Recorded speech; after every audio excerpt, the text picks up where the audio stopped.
It is not like idolizing people. Ama sio kama kuchukua mtu akiwa you are God. No. It is where the Mungu atwea neema, ama mahali Mungu anatupatia neema yetu sisi kuelewa yule mtu ama wale watu. Inaweza kuwa sio mtu mmoja. The Lord might have lifted watu wengi kwa maisha yako, so that through them you can also be lifted into a certain area.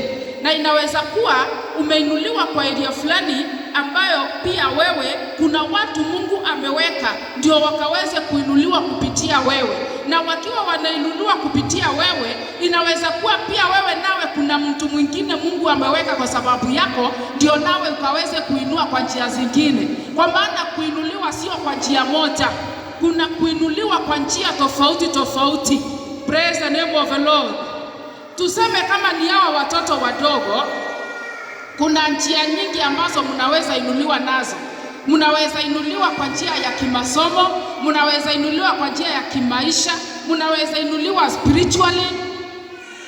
There are so many ways, there are so many doors ambazo Mungu anaweza kufungulia sisi za kimaisha, za kutuinua kutoka kiwango kimoja hadi kile kingine.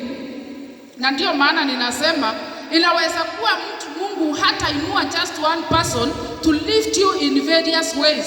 Anaweza inua watu wengi kwa maisha yako in such a way that if you associate with those people, you get lifted in different ways. So it takes the grace of God for you to understand who has been lifted because of me, who God is going to use to lift me into a level that I'm desiring, or even in a level that myself I don't know, but the Lord wants to lift me to that level.